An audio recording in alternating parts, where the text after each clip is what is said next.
What's up, everybody? It's your boy Dougie here with the lovely Pregnant Asher. wife. And here we are with episode 9, Wings and Wine. Today we are drinking this delicious non-alcoholic wine. I don't know if you can see the label. It has 0 calories, 0 sugar, 0 sodium, 0 everything. Yes, it's very It's called La Aqua. Yep, because I forgot to go buy a new bottle. And honestly, I don't want to drink. Honestly, I don't want to drink a non-alcoholic wine. I just want water. So, yeah. And then we got the wings. Oh, that tastes so good. That's some good non-alcoholic Get wine. down now! My cat thinks he's top shit. Anyway, in action again. We got the wings from Red Cow. There's a little hiccup with DoorDash. I talk about that in my DoorDash review video that I'm going to put out, or that I've already put out. I don't know. Horrible. Took like an hour for the wings to get here. So there's that. But yeah, whatever. We've both had these before. Mine. Take it now. We've both had these wings before, so it's the Japanese sticky. The first time I was really impressed. The second time, what the heck happened? I don't know. And then the third time is going to be a lot of the same. It's very disappointing because this was my favorite wing from them, and I don't know what happened. It doesn't taste the same. Well, to be fair, this isn't from the downtown location. It doesn't matter. Yeah. I went to downtown again, and it wasn't good. Right. Anything green, you're just not going to eat. Or whatever. What do you think? That's just a bunch of fat. Oh.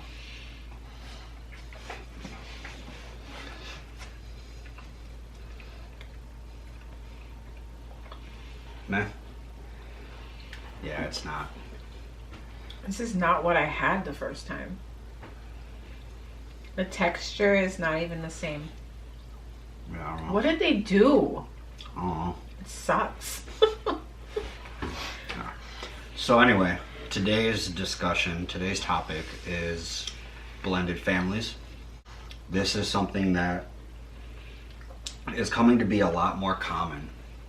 For one, as you get older, because people will have children, whether it was from a previous marriage, previous relationship, whatever the case may be, there's a very good chance that you're going to find yourself either interested in or dating somebody that already has kids prior to you.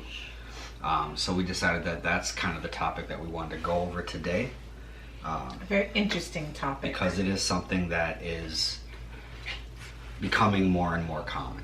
So we'll just get straight to it.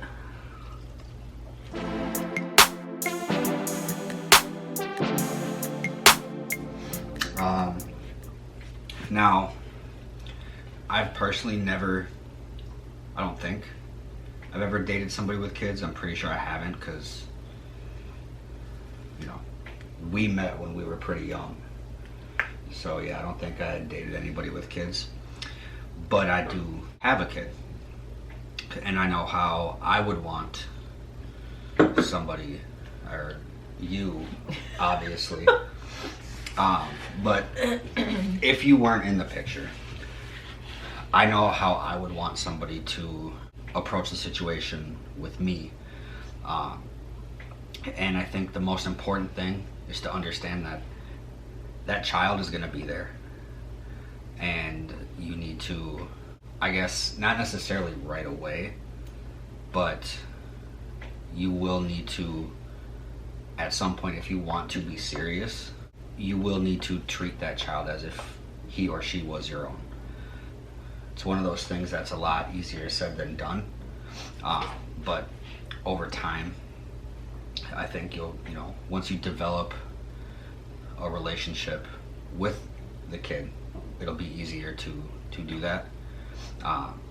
It is still very difficult. It's really, I guess it's really hard for me to answer this question because I'm not in that position. But I mean, it's important to understand that there is that past. You need to focus on the future and not allow, I guess, that past to get in the way of that. Understand that there probably will be times where it can, and it's going to be difficult, but you have to be willing. You have to be willing to work through those difficult times. I think that's kind of where I'm at with it. Obviously, your answer is going to be a lot more detailed and probably make more sense. So I just pre-apologize if I was just going off in circles and not making sense on that. I thought it would be a lot easier to answer that question until I started speaking. So there's that. Yeah. Okay, my turn? I think so, because otherwise I'll just keep rambling and it's definitely not going to make sense. I guess coming from my situation, with me, I don't have kids. I mean, obviously I do now, but when I met Doug, I had no kids, and he did have a kid, but I don't know, our situation is kind of way different. I didn't come into this relationship knowing he had a kid. We were already together, and then we found out, probably maybe a month or not even a month in. We just found out that he had a kid. So it's something, my situation is kind of different maybe towards other people, but to answer the question from my side, and then from someone else's side that comes into relationship with a kid, I highly suggest, asking yourself, do I really want to date this person that has kids? Especially when you don't have kids of your own, because parenting is not easy, especially coming from a step parent, area. It's not easy, especially when you don't have experience. I have 7 nieces and nephews. That is all the parenting that I'm getting it from, and from my single parent mom. So you really have to ask yourself, do you really want to be responsible for another life? Because eventually you never know where this relationship will go. It may lead to marriage. It may lead to very serious. So you can't just date somebody with kids and not think about that in your brain. Mm-hmm. So I think asking yourself, is this something that I want? Because it's kind of a package deal. It's that person with the kid or not. You can't just pick, having a relationship with that person and not the kid, because you have to consider the child. Yeah. The child will be in that parent's life for his entire life. Yeah. So, and I think it's a lot more difficult, like you said, we were already dating. So you've been in Isaiah's life, his entire life. Yeah.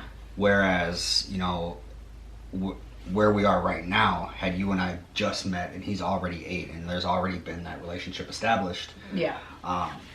That is a lot different too. So there are differences in, I guess, the age of the child when you start dating. Mm-hmm. The older they are, I would imagine it's probably more difficult because they've already been so set in their ways, and now you're this new person coming in. But yeah, I mean, that matters. We do have luck on our side with the fact that you were there since the beginning.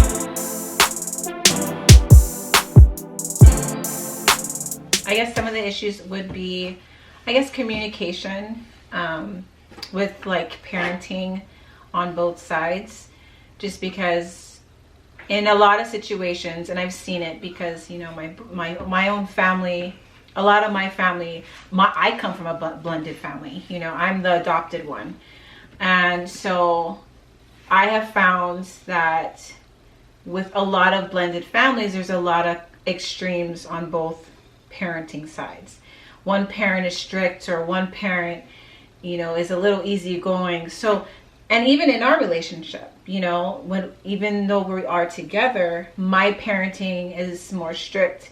He's more like, okay, calm down a little. More patient and not understanding, but I'm more patient. There are two different types of parentings, and with blended families, since you guys don't live in the same household, you guys don't do the same things. Right. And I think that's what is a little difficult with parenting a child that, comes to see you here and there. And so it's really hard to keep, I guess, instilled those principles that we want in our kid.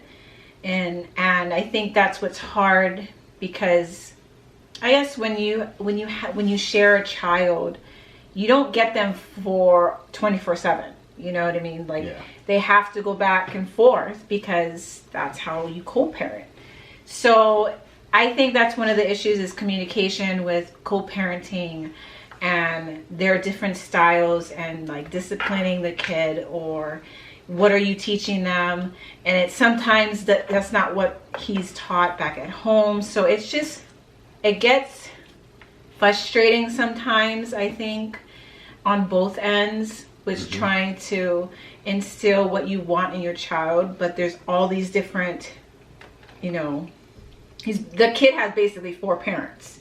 Yeah. So it makes it a little bit difficult, but it's something that you have to work on, each day. It's not going to be easy. No one said it would be easy. It's not.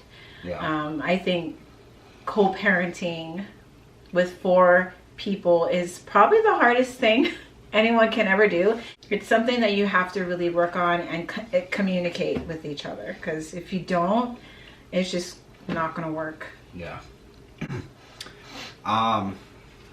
Yeah, I mean, you touched on it. It's the co-parenting aspect is very complicated because of the going between households. We get Isaiah every other holiday, and then for a period of time in the summer. I guess in that sense, it's not as difficult because the time is shorter, but that also can make it more difficult because there is so little time. It's consistency, I think, is the biggest issue. The communication between co-parenting, like you said, you and I have 2 completely different parenting styles. So that's 2 different parenting styles that we're trying to balance. And now you add third, his mom's side. A third, possibly even 4th with his stepdad. Now you have 4 potentially different parenting styles that you're trying to instill into one child, and it can get complicated. There's going to be things that you'll need to compromise on just for the sake of being able to have that consistency. And it's just I guess a matter of what are you willing to compromise on that needs to be understood. We're still working on it. Yeah. Nobody's, we haven't burned any houses down, and no one's dead. Nobody's dead. Nobody's gone to the hospital. Everybody's still alive. Ain't nobody broke anything. Yeah.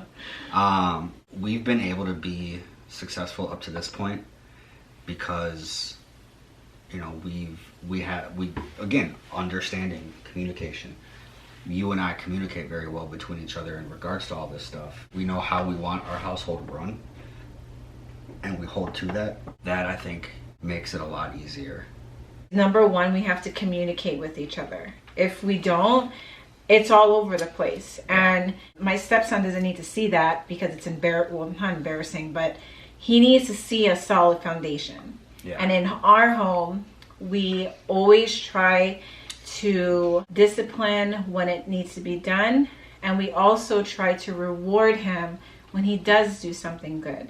Because I think rewarding, kids, especially when they're young, we are supposed to be kind of like we have to teach them. We're the example. Yeah, we're the example. So we have to teach them and prepare them for life.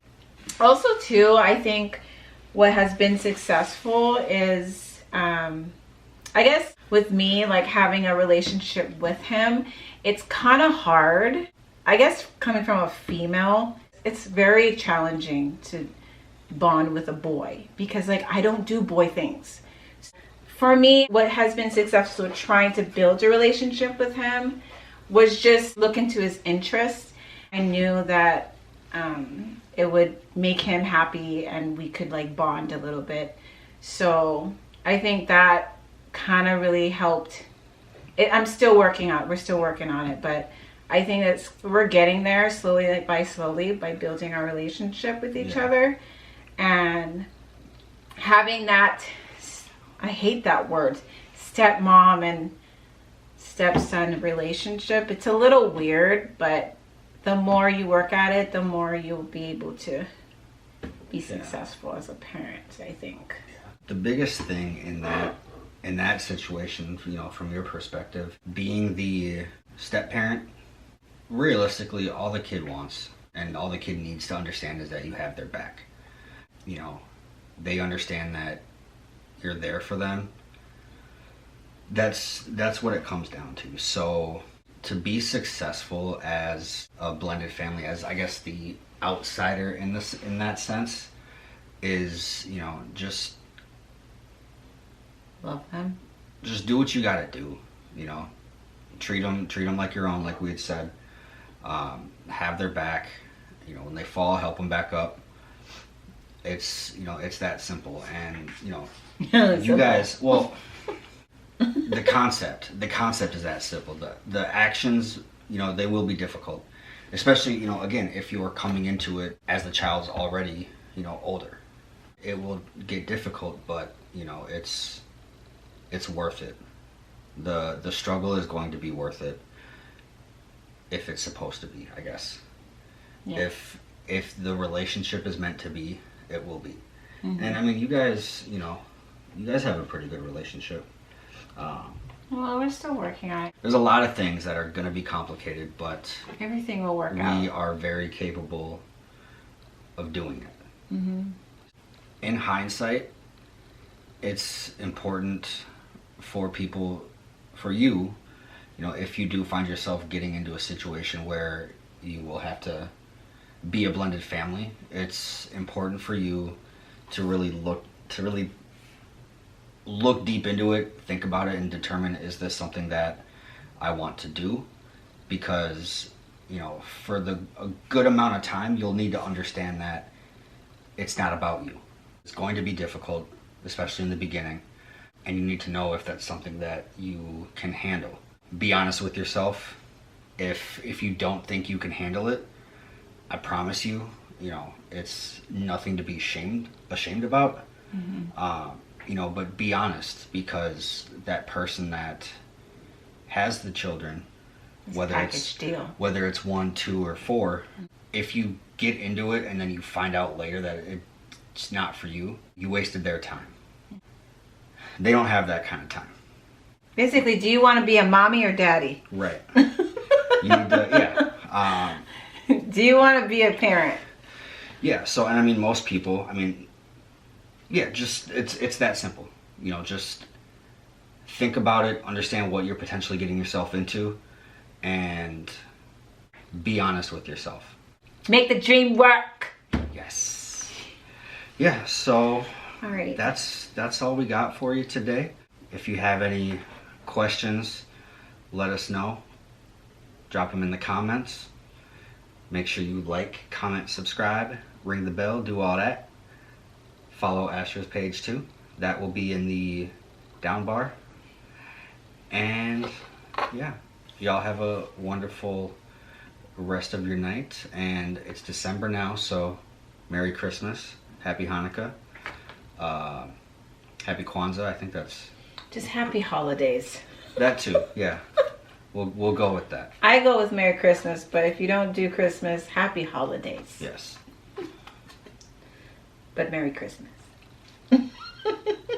Okay. Peace.